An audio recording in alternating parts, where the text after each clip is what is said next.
নাই সেইটো আচলতে হাগ্ৰামা মহিলাৰী ডাঙৰীয়া তেওঁ এজন সংগ্ৰামী নেতা দীঘলীয়া BLT আন্দোলন কৰিছিল আৰু প্ৰমোদ বড়ো ডাঙৰীয়া দীঘলীয়া এপছু আন্দোলন তেওঁ নেতৃত্ব দিছিল NDBৰো বহু সংখ্যা নেতা এতিয়া এই দলত আছে তো আমাৰ এটা আশা আছিল বিটিয়াৰবাসীৰ এটা আঞ্চলিকতাবাদী যি শক্তি বা এই আঞ্চলিকতাবাদী দলৰ যি শক্তিশালী ৰূপত আমি ঐক্যবদ্ধভাৱে আগুৱাই যাব লাগে বা মিত্ৰতা বা মিলাপ্ৰীতি কৰিব লাগে ইয়াৰ কাৰণে আমাৰ এটা প্ৰয়াস আছিল 2024-2025ত হাগ্ৰামা মহিলাৰী ডাঙৰীয়াই বহুতো সভা সমিতিত বাৰম্বাৰ কৈছিল এপছুক দোষাৰোপ কৰিছিল এপছুক অভিযোগ আনিছিল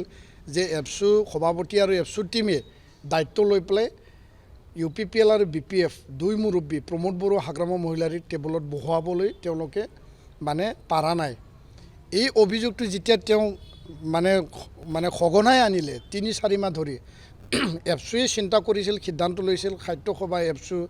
XBLT XNDB সকলো সংগঠন 16টা বড়ো সংগঠন মিলি দুয়ো মুৰব্বীৰ লগত আলোচনা হওক ইয়াৰ কাৰণে চিঠি প্ৰেৰণ কৰা হৈছিল তেওঁলোকে এটা দলে প্ৰমোদ বড়ো ডাঙৰীয়া আৰু UG ব্ৰহ্ম তেওঁলোকে আলোচনাত মিলিত হ'ল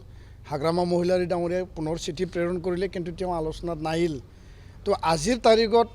সেইটোৱেই বুজা গ'ল যে হাগ্ৰামা মহিলাৰী ডাঙৰীয়া খুব চিৰিয়াছ নহয় তেওঁ 16টা জাতি জনগোষ্ঠীৰ যি এটা আৱেগ অনুভূতি যি এটা সন্মান সেই সন্মানটো তেওঁ নাৰাখিলে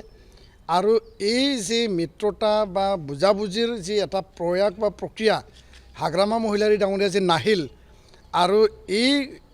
মিত্ৰতা বা ঐক্যতাৰ যি প্ৰচেষ্টা সেই প্ৰচেষ্টাক হাগ্ৰামা মহিলাৰী ডাঙৰীয়াই নস্যাৎ কৰা বা তেওঁ এইটো ইয়াৰ পৰা তেওঁ আঁতৰাই থকাটো এইটোৱেই বুজা যায় যে তেওঁ আচলতে ইচ্ছা নাই এনে ৰাজনৈতিক স্বাৰ্থত তেওঁ শ্লোগানটো গাই আছিল যে মই মিত্ৰতা বিচাৰোঁ বুজাবুজি হোৱাটো বিচাৰোঁ কিন্তু আচল ক্ষেত্ৰত তেওঁ কোনো কাৰণত জাতীয় দল সংগঠনৰ প্ৰতি তেওঁ সন্মান মৰ্যাদা তেওঁ নাই আৰু ইয়াৰ কাৰণে তেওঁ মোক বেয়া পাব পাৰে কিন্তু মই স্পষ্ট ক'ব বিচাৰিছোঁ আমাৰো আঘাত লাগিছে মনত দুখ লাগিছে যে কমচে কম তেওঁ এবাৰ আহিলেহেঁতেন মিত্ৰতা হ'ব নহ'ব আলোচনা বহিলেহে কথাটো ওলালে হয় কিন্তু তেওঁ যে নাহিল নাহাৰ দুখটো মই তেখেতক দিব বিচাৰিছোঁ আৰু এই বুজাবুজি ঐক্যতা যে ৰাইজে বিচাৰিছিল বিটিয়াৰবাসী ৰাইজে ইয়াৰ দোষ আৰু দায়ী হাগ্ৰামা মহিলাৰী নিজেই আৰু সেইটো তেওঁ ইয়াৰ পৰা সি পলাই সাৰিব নোৱাৰে সেইটো মই স্পষ্টকৈ কৈছোঁ হাগ্ৰামা যেহেতু আগবাঢ়ি নাহিল গতিকে আপোনালোকে মুকলিভাৱে UPPLকে সক্ৰিয়ভাৱে সমৰ্থন কৰিছে আজিৰ দিনত নাই আমি সকলো দল সংগঠনে আমি আলোচনা কৰিছোঁ আৰু আমাৰ স্পষ্ট কথা নীতিগতভাৱে বা আমি যিহেতু চুক্তি স্বাক্ষৰ কৰিছিল চুক্তি স্বাক্ষৰ কৰি আমি হাত ধুই থাকিলে নহ'ব চুক্তিটো ৰূপায়ণ কৰিব লাগিব আৰু যেতিয়া চুক্তি ৰূপায়ণ হ'ব বিটিয়াৰবাসীৰ উন্নয়নৰ কথা অধিকাৰৰ কথা সামাজিক ৰাজনীতিক গণতান্ত্ৰিক সকলো জাতি জনগোষ্ঠীৰ অধিকাৰ তেওঁলোকে পাব কাৰণ সমষ্টি বৃদ্ধি হোৱালৈকে নন ট্ৰাইবেল সমষ্টিও বাঢ়িব অপেনো বাঢ়িব ST ৰিজাৰ্ভো বাঢ়িব তো ইয়াৰ কাৰণে আমাৰ স্পষ্ট কথা যে চুক্তি সঠিক সময়ত ৰূপায়ণ হ'ব লাগে তাৰ কাৰণে ভাল চৰকাৰ লাগে ৰাইজৰ উন্নয়নৰ কাৰণে ৰাইজে অধিকাৰ পাব লাগে সেই দিশটো চাই পেলাই আমি অতি শীঘ্ৰে ইয়াৰ ওপৰত আমি এটা ভাল আৰু কঠোৰ সিদ্ধান্ত ল'ম আৰু তেতিয়া মই আপোনাৰ এই চেনেলতে মই উত্তৰটো দিম UPPLে যেহেতু 5 বছৰ চৰকাৰ কৰিলে এতিয়াও তেওঁলোকে কি বিটিআৰ চুক্তি সম্পূৰ্ণ যিটো ফুলফিল এইটো কৰিব পৰা নাই নেকি তেওঁলোকে যথেষ্ট কৰিছে প্ৰমোদ বড়ো ডাঙৰীয়া বা গোবিন্দ বসুমতাৰী ডাঙৰীয়া যি ইয়াত তেওঁলোকে এই চৰকাৰৰ দায়িত্ব লৈছিল আৰু চৰকাৰখন আছিল UPPL আৰু BJP মিত্ৰজোঁটৰ এটা চৰকাৰ আৰু দিল্লী আৰু দিছপুৰৰ লগত তেওঁলোকে চৰকাৰীভাৱে যিখিনি কাম কৰিব লাগে কাৰণ চুক্তি ৰূপায়ণৰ কামটো হ'ল গভৰ্ণমেণ্ট টু গভৰ্ণমেণ্ট এপছু আৰু NDBৰ কাম আছিল যে আমি দাবী জনাব লাগে আমি টেবুলত বহি ইয়াৰ এটা ৰাস্তা ওলাব লাগে সলিউশ্যন তাৰপিছত গোটেই প্ৰক্ৰিয়াটো গভৰ্ণমেণ্ট টু গভৰ্ণমেণ্ট হয় আৰু ইয়াৰ কাৰণে বাকী আধৰুৱা থকা যিবিলাক চুক্তিৰ দফাসমূহ ৰূপায়ণৰ কাৰণে ভাল আমাক চৰকাৰ লাগিব ভাল নেতৃত্ব লাগিব আৰু এই চুক্তিটো যিবিলাকে কৰিছিল তেওঁলোকে দায়িত্ব লওক আমি এইটোৱেই বিচাৰিছোঁ আৰু ইয়াৰ কাৰণে ৰাইজে এতিয়া বিচাৰ বিবেচনা কৰিছে আৰু সঠিক দিশত আগবাঢ়িছে বুলি মই ক'ব বিচাৰোঁ। জাতীয় সংগঠন হিচাপে বিটিআৰ চুক্তিখন মানে সম্পূৰ্ণ কৰিবলৈ আপোনালোকে কি ভূমিকা গ্ৰহণ কৰিব আজিৰ দিনত? নাই, মই আপোনাক কৈছোঁ, সঠিক আৰু শক্তিশালী আমি ভূমিকা আমি মানে নেতৃত্ব লৈ পেলাই, দায়িত্ব লৈ পেলাই আমি আগবাঢ়িম আৰু 2 এদিনৰ পিছত সকলো কথা স্পষ্ট হ'ব, মই এইটো ক'ব বিচাৰিছোঁ। আৰু বৰ্তমান পৰিৱেশ পৰিস্থিতি, সামাজিক, অৰ্থনৈতিক, শিক্ষা আৰু ৰাজনীতিক যি এটা পৰিৱেশ, ইয়াত জাতি আৰু সমাজখন আমি কেনেকৈ আগুৱাই লৈ যাম, আমাৰ যিখিনি শিক্ষাগুৰুসকল আছে, প্ৰাক্তন সাহিত্য সভা আৰু এপছু আৰু বৰ্তমানৰ যিবিলাক বিষয়ববীয়া আছে, বিভিন্ন দল সংগঠন একেলগে আমি আজি বহুতো ঠাইত 200, 300, 400, 500 এনেকুৱা আহ্বান কৰি পেলাই আমি উপেন ব্ৰহ্মই যি এটা আদৰ্শ আমাক দি থৈ গৈছে যে একত্ৰিতভাৱে বড়ো জাতি আগুৱাই যাব লাগে আৰু জীয়াই থাক আৰু জীয়াই থাকিবলৈ দিয়ক। আমাৰ লগত ইয়াতে বসবাস কৰা বিটিআৰবাসী 35 লক্ষ জাতি জনগোষ্ঠী, মানে 26টাকৈ জাতি জনগোষ্ঠীক আগুৱাই লৈ যোৱা এই সংকল্পৰে আমি বিভিন্ন সময়ত প্ৰয়াস আৰু আমাৰ কাম অব্যাহত আছে। ইয়াৰে এটা দিশ হিচাপে আজিৰ এই আলোচনাটো হ'ব। আৰু বৰ্তমান পৰিৱেশ পৰিস্থিতি, বিটিআৰ নিৰ্বাচন যিহেতু সমাগত আৰু ইয়াত বিভিন্ন ৰাজনৈতিক দলবিলাকে নিজা নিজা প্ৰাৰ্থী প্ৰক্ষেপ কৰিছে। 22 তাৰিখে ইয়াত নিৰ্বাচন অনুষ্ঠিত হ'ব, যাহাতে কোনো কাৰণত, কোনো বিনিময়ত ইয়াত যাহাতে সংঘাত, সংঘৰ্ষ বা হিংসা এনেকুৱা যাতে পৰিৱেশ নহয়, কোনো আইন শৃংখলাজনিত পৰিৱেশ পৰিস্থিতি যাতে ইয়াতে সৃষ্টি নহয়। জিলা প্ৰশাসন, আৰক্ষী প্ৰশাসন